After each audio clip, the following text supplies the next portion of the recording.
Project Management Insights, providing project managers with professional development in the interpersonal skills areas of leadership, team building, and communication.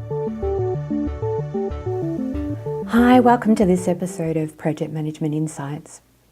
Today, I want to begin a series of podcast episodes around relationships, because basically what we're doing in terms of delivering a project is managing relationships. Yes, people have skills and capabilities and they're part of our project team, and what is it that has them deliver in the best possible way for us, but the relationship that we have with them. And I think sometimes we get too focused on the doing and the planning and the delivering and forget about the relationships.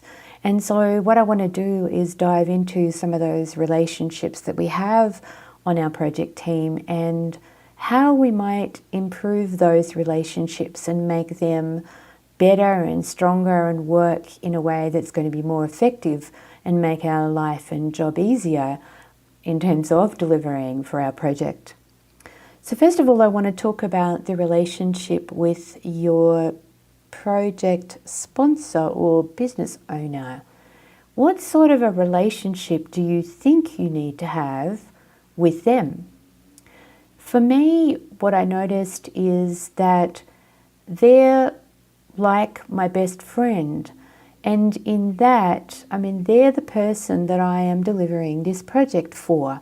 And so I need to understand from them what's going to make them comfortable, what's going to make them happy, what's going to give them what they want, just like you would do with a friend. You're not going to go against a friend. You're not going to turn up in and do something that totally contradicts or counters the way that you know your friend operates and the way that you know works for your friend. And so it's no different here with your business owner or project sponsor. In my last podcast episode, I talked about, or episode a couple of weeks ago, I talked about the success criteria. And for me, what I've found is that I need to have a really strong working relationship with my business owner or project sponsor, because they're going to tell me if I am focusing on the right thing for them, if I am delivering in the right way for them, if I'm going to be supporting what it is that they want to change in the business. And I know I keep stressing this, but ultimately our project is all about delivering a change that the business wants, that the business needs, that's going to make a difference for the business. And that should be our driving force behind anything that we do. And so if we're working closely with our project owner or our business owner or project sponsor to understand their drive, understand their want, understand what the change is and what the change is about for the business, it's going to make the decisions that we make easier on our project. Now, for example, we might have someone that comes up and says, oh, we need to do this and it needs to be done, and that's what has to happen. And yet in listening to them, you understand that if that particular thing happens, it's not going to deliver what the business wants. And so if you've always got your business owner, project sponsors want or the outcome for the business in the back of your mind, you're going to be able to validate and test everything that's going on in your project against that. And as I said, it's going to mean that the decisions that you make are for the benefit of the project longer term. I had a project that I was working on, and we were replacing a system that was under license or had actually been written by an external vendor, and that external vendor decided that they didn't want to operate the system for the business anymore. And so we had to go about replacing that system for the business within a 12-month time frame, because that's when the external vendor had said, we're getting out of this and we're not operating it anymore. And yet it was a very high paying system that was operational out in the broader marketplace for this particular business. And so what we did was created a basic set of business requirements, not a basic set, but we developed a set of business requirements.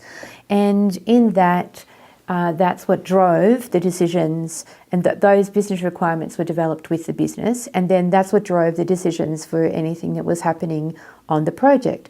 Now, at that same time, I developed a very strong relationship with the business owner, who was also in part the project sponsor, because there was also an IT, there was a very large IT component here because we were building a system.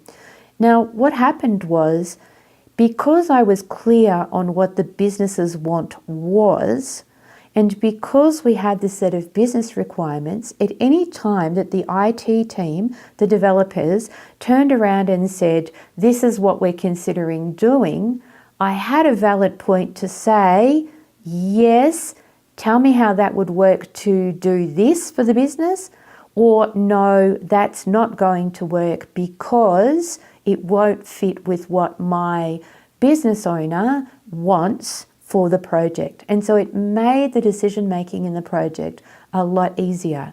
Now, what happened on our project was there were times when the developers said, well, we could do this and give the business not only one of their must-have business requirements, fulfill one of their must-have business requirements, but we can also give them a nice-to-have, and it won't take any extra time and cost us any more. And so naturally in that I went ahead and said, yes, do it, because I could see that it was going to benefit the business overall. And it was in this, having this very clear relationship and strong relationship with my business owner / project sponsor that made this all happen. I would go and have a one-on-one meeting with him every morning. I would drop in. I knew that he was an early at work person. I would drop in. I would catch him up on what had happened yesterday, how things were going. If it looked like there were going to be problems, he would get a heads up. That meant that if he met any of the other project control board or senior managers in the corridor, he already had a heads up and knew what was happening. And he could then go into bat if he knew that he wanted them to support what was going to happen, so he could support me in anything that I was taking to them. Our relationship was very, very strong, and it meant that in that there was a trust built between me and him, that he knew that I was always there working for him and his business's benefit, that it wasn't just about me delivering a project because I was a project manager and that was my job. Ultimately, my whole goal was to give the business what the business wanted, and this was about building a strong relationship with him. Now, it didn't mean that at times he was unhappy with what was happening, and sure, he could voice his concerns with me, and I could say to him, well, I'll go back and talk to the team, or no, that's not going to be possible, and here's the reasons, and we talk through things. And it was only in having that strong relationship that that was possible. So for me, the best thing that you can do is have a very strong, from the very, very start of your project inception, when you are writing your business case, have a very, very strong relationship with your business owner / project sponsor, and that will set you up for support and working in the best possible way that you can, the easiest possible way that you can on your project.